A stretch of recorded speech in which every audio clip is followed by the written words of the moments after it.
মৌসুমীর সংসারে সবাইকে জানায় স্বাগত। শুভ সকালের অনেক শুভেচ্ছা, অনেক ভালোবাসা। আশা করি আপনারা সবাই ভালো আছেন। পুরো ভিডিও দেখার অনুরোধ রইল সবার কাছেই। ভালো লাগলে একটা লাইক, একটা কমেন্ট আর একটা শেয়ার করে দেওয়া অনুরোধ রইল। এটা দেখছেন গতকালকের ভিডিও। গতকালকে কিন্তু গেছে মঙ্গলবার। তো আমার এক ফেসবুকের মানে আমাকে কাকিমা বলে ডাকে, তাহলে মেয়ের মতনই হবে। ও ভিডিও আমার দেখে, আর দেখেও খুব ভালোবাসে আমার ভিডিও দেখতে। তো যেহেতু আমি প্রতিদিন সকালবেলা চা বানিয়ে এইভাবে শুরু করি, মানে বেশিরভাগ, তো আমি দুদিন ধরে না শরীরটাও খারাপ ছিল।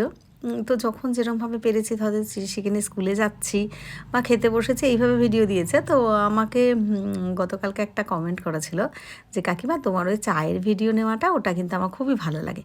তা আজকের ভিডিওটা তার জন্য স্পেশাল কিন্তু, মানে চা নেওয়া ভিডিওটা ওই জন্যই আমি, ওর জন্যই এটা আরও ভালো করে আমি গতকালকে ভালো করে গুছিয়ে রেখেছিলাম যে আজকে এটাকে আমি পোস্ট করব বলে।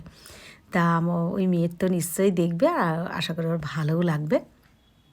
তো আমি ওর নামটা ওপরে ক্যাপশনে দিয়ে দেবো, তাই জন্য আর আমি এখানটা ভয়েসে বলছি না। তো মা সেদিনকে একটা লাউ দিয়েছিল, ওই গাছের লাউ, কিন্তু আগেও এনেছিলাম, আপনারা দেখেছিলেন। তো সেটা দিয়ে একটু চিংড়ি মাছ দিয়ে, আর গতকালকে যে মাছগুলো এনে রেখেছিলাম সেটা আমি বলেওছিলাম। তো সকালবেলায় তাড়াতাড়ি করে বেছে গুছিয়ে মাছগুলো রেডি করে নিলাম। আর মাছগুলো একটু হালকা করে ভেজে অন্যদিন কী করি, তুলে রাখি, তারপর আবার লাউটা দিয়ে করে তারপরে কিন্তু আবার আমি ওগুলো মাছগুলো মিশিয়ে দিই। আজকে কিন্তু আর তা করিনি, তাড়াহুড়ো করে কাজগুলো করে নিয়েছি। মানে একবারে মাছটা ভেজে একটু কালো জিরা দিয়ে ওর মধ্যেই লাউটা দিয়ে দিয়েছি। তো আমরা কিন্তু ওই লাউ চিংড়ি আর ভাতই খেয়েছি, আর কিন্তু কিছু করিনি। তো এরপর ঋষি একটু আঁকা নিয়ে বসেছে, এই আঁকাটা কমপ্লিট করেছে। এই আঁকাটা যদিও আমি কালকে ফেসবুকে রিলেও পোস্ট করেছি, তো আপনাদের কেমন লাগলো অবশ্যই জানাবেন। একটা লাইক আর একটা কমেন্ট করলে ওদের ভালো লাগবে, ঋষি উৎসাহ পাবে। সবসময় যে শেয়ার করতে হবে বা লাইক কমেন্ট করতে হবে এরকমও মানে নেই, কিন্তু দেখে একটু করলে কি আমাদের উৎসাহ হয়, ভালো লাগে।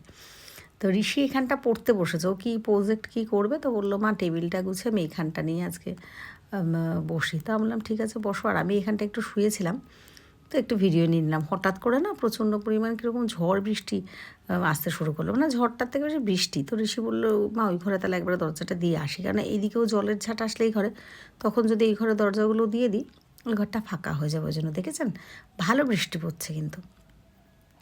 তো আমরা তো এই ঘরে এসে খাওয়া দাওয়া, দেখেছেন আমি দেখাচ্ছি সেইগুলো, জলের ফোঁটাগুলো আটকে রয়েছে, কি ভাল লাগছে না।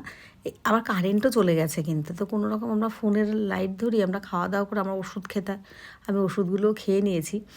এখন কিন্তু প্রায় অনেক রাত, আনুমানিক কটা হবে, 12টা মতন হবে। তো ঘুম তো আসছেই না, এদিকে ঋষি ঘুমিয়ে পড়েছে। হঠাৎ আরও জোরে মনে হয় বৃষ্টি নেমেছে। তো আমি একটু জানলাটা খুলে রাস্তার দিকে এই যে এই ভিডিওটা নিলাম। আমার বেশ ভালো লাগছিল, আশা করি আপনাদেরও ভালো লেগেছে। তো চলুন আজকের ভিডিওটা এখানে শেষ করব। সবাই ভালো থাকবেন, সুস্থ থাকবেন, এইভাবে আমাদের পাশে থাকবেন। আপনারা ছাড়া আমি কিছুই না, যেটুকুনি এসেছে আপনাদের জন্য, যতটা যাব সেটাও আপনাদের জন্য। টাটা।